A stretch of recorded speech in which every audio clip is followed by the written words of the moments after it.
Hi, friends. Mrs. Somick here, and I am bringing you a Thanksgiving-themed reading lesson for today. Now, what we're going to do is we're going to kind of take a pause a little bit on our fiction unit, and we are going to continue on with a fiction selection today, but we're going to tie it in with this great holiday that we're getting ready to experience, which is Thanksgiving. So, we're going to start today with a look at here the Journal of a Pilgrim. Now, the question I'm bringing to you is, we're going to do a close read with this. So, what is a close read? Well, a close read really here is when we as readers are going to dig as deep as we can into the understanding of the text. Now, we're not just going to read the text once. You, as a reader, need to read through a third time. Because the first time, friends, when we read through a text, we just get the gist. We just basically get the main idea. You can kind of summarize it, but you may still have some questions about what you just read, or maybe there's some words that you do not understand. And I've got some great vocabulary words for you today. Now, that's why when you go through a second time, you're going to take a look at, well, how is this text actually structured? How is it set up? Are there any text features that I see, like photos, charts, key vocabulary words here? Do I know why the author wrote this? And are there still words we don't really understand? So that third way through, the third time we read it one more time, I want to make sure that I can connect with that text and I've answered the questions that I need to be able to answer here. And can you make any inferences? Now, we know when we make an inference, we got to read between the lines a little bit, use those text clues to come up with our own conclusions. So that's what I mean by when I'm doing a close read, I'm reading it more than once to dig deeper. Now, I know in fourth grade here, a strategy we use is called the P.R.H.S. And what that means is that we're going to kind of preview the text, make sure we're paying attention to the title. Are there any text features? We're actually going to read the questions ahead of time before we read our text so that as we're reading, we're going to be able to find those answers as we actually read so that when we come to the end, where it comes to selecting the best answer, we make sure we can narrow down those answer choices and choose the very best one. Okay, so what are we going to read today? Like I said here, I've got the Journal of a Pilgrim. Now, let's just kind of preview it. Look at how it's structured. Well, I've already told you this is a fiction selection. So this isn't actually taken from a real Pilgrim's journal here, but it is what we would refer to as a historical fiction selection because it is based on something that actually happened in our history where we did have a group of people we refer to as our pilgrims here come and settle into this new world. Now, notice that it's multiple journal entries, not just one. Each one starts off with Dear Journal, and we have a different date. So we have one in December, January, in the springtime, autumn later that year. So we know autumn means fall. Okay. And again, another fall selection here. So we have multiple entries that we'll need to read through. Do you notice also that they have some darkened words? We call those bolded words, and they've been underlined. We have malnutrition, thrive, and trepidation. Those sound like great vocabulary words here. Okay. And then if you notice here, you can see my photograph of an actual journal. Okay. What it may have looked like at that time period.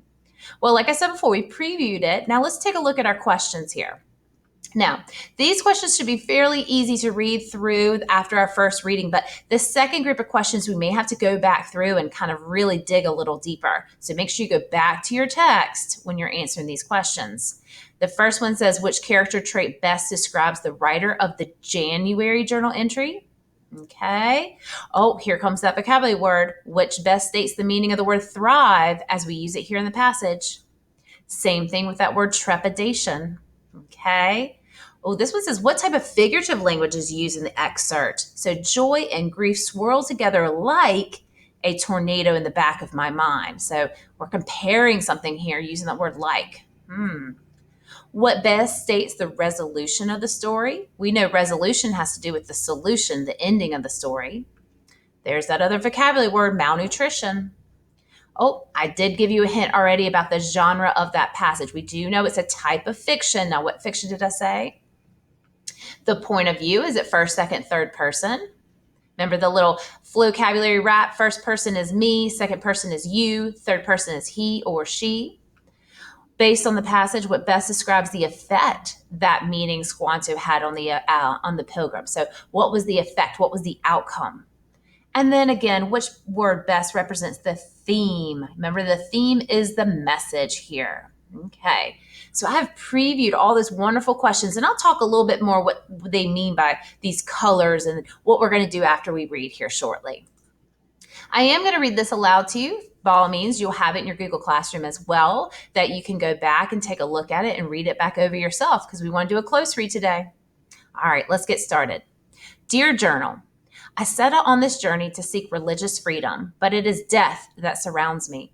Everywhere I look, there is suffering. I can smell the sickness. Everything feels disease ridden. There are 102 people who journeyed roughly 66 days across the ocean with me on the Mayflower. Dozens are dying. Rough seas and storms prevented us from reaching our original destination. We have finally reached land, but winter is here. How are we ever going to survive this? Ooh, scary. All right, next one. We're still in the wintertime, January 1621. Dear Journal, winter is proving to be difficult for us all. Most of us stay on the Mayflower while others journey back and forth to the new land to build new storage buildings and living quarters. We are struggling to stay warm and find adequate nutrition. Many people are dying from diseases, malnutrition, and lack of shelter. Did I make the right choice for my future? Will I survive in these most difficult times? Oh man. Springtime now of 1621. Dear Journal, winter is over and we have buried those who have passed, which is almost half of us. This land is mysterious and strange. What cruel events are in our future? I'm not even sure what I can eat or touch. Recently, we met Squanto and some of his Indian friends. Oddly enough, he and some of the others speak English. Squanto has offered his assistance to ensure that we thrive in this new land. I think we're going to accept his offer. What other choice do we have? After all, this is his home, and he understands that this land and its many brutalities better than any of us. He speaks of his intentions to help us plant corn, as well as where to fish and hunt beaver. I wonder what we will have done had we not found him. Oh, it sounds like they're meeting new people. So the natives and the indigenous people of that area. Okay. Let's keep going. We're moving into the autumn of 1621. Dear Journal, joy and grief swirl together like a tornado in the back of my mind as we near the end of the harvest. Against all odds, we made it. The corn has successfully grown, and with Squanto's expertise, we have survived the year. I still can't get over how many people have died during the first winter when we were stuck on the ship. I'm one of the lucky ones. I didn't get scurvy, a disease caused by your body not having enough vitamin C, or any of the other diseases. I don't want to think about that now. Things are finally looking good for us, and we are optimistic and hoping for the best. This winter is sure to be better than the last. Even though we were all feeling trepidation at first, everything seems to have worked out for us. Squanto taught us how to hunt, how to gather healthy plants, and how to avoid the plants that are poisonous. He taught us how to cultivate or grow corn and collect maple sap from the trees. The work has been grueling, but we are surviving. No, we're thriving. We invited some of the Indians to join us for a feast tomorrow. I wonder how it's going to go. Autumn 1621. Dear Journal, today was the Feast of Feasts, the celebration of celebrations. We had a grand feast with some of the Indians, and they even brought us 5 slaughtered deer as a gift of thanks. We prepared the deer into a tasty dish and served it alongside the corn, cranberries, and vegetables. We have much to be thankful for, and this was a feast to remember the hard times and also to look ahead to the times coming. Hopefully, we'll be able to celebrate like this again after the next harvest.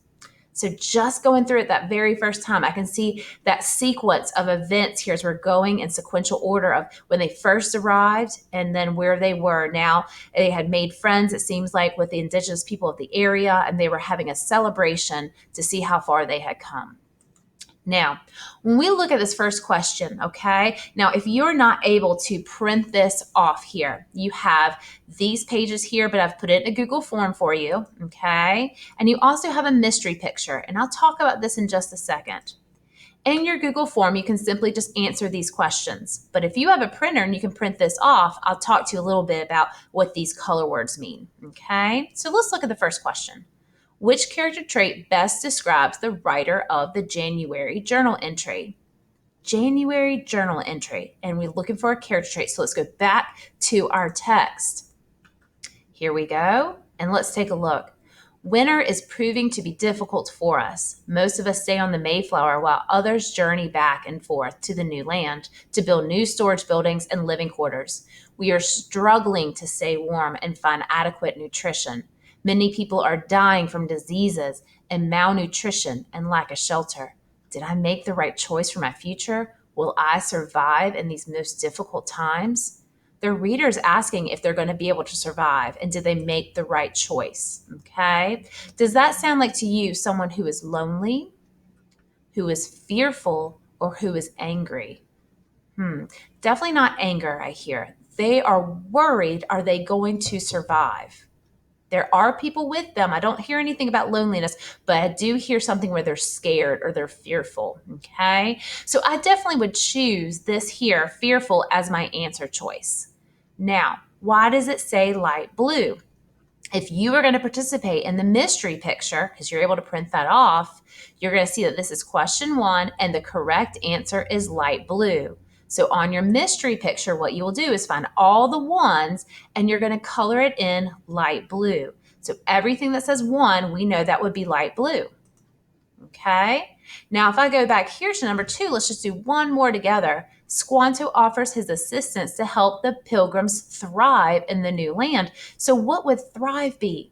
This is a context clue question. So we've got to plug in our choices to help the pilgrims to become successful with the new land, because he is assisting, maybe. To help the pilgrims to eat and drink the new land? No, that doesn't make sense. Slash and trash that one. To help the pilgrims to grow or develop in the new land? So, what do you think would be best for the word thrive? If I'm thriving, okay, I am growing and developing, aren't I? Okay, so I'm helping them to thrive, to grow and develop. All right, so I'm going to look now at number 2. Okay, I know that 2 is going to go with dark blue. So when I go to my picture over here, everything that is number 2, we are going to color it in a dark blue color. Now, you're going to keep answering these questions and it's going to let you know which number matches what color choice. And then at the end, you'll be able to see what the mystery picture is for today. Now, if you're not able to print it off, you'll just simply answer the questions in your Google form there, okay? And then you can submit. I also in here have a journal prompt that if you would like to add in there, I would like to see what do you think was the biggest challenge to the pilgrims, okay? And filling this in, there were a lot of challenges that they faced. But what do you think was their biggest challenge? Okay. All right, friends. I hope you had fun with me today and enjoyed our lesson, learning a little bit more about the journey of our pilgrim that we read in their journal. And I have another wonderful Thanksgiving themed lessons ready for tomorrow. Until next time.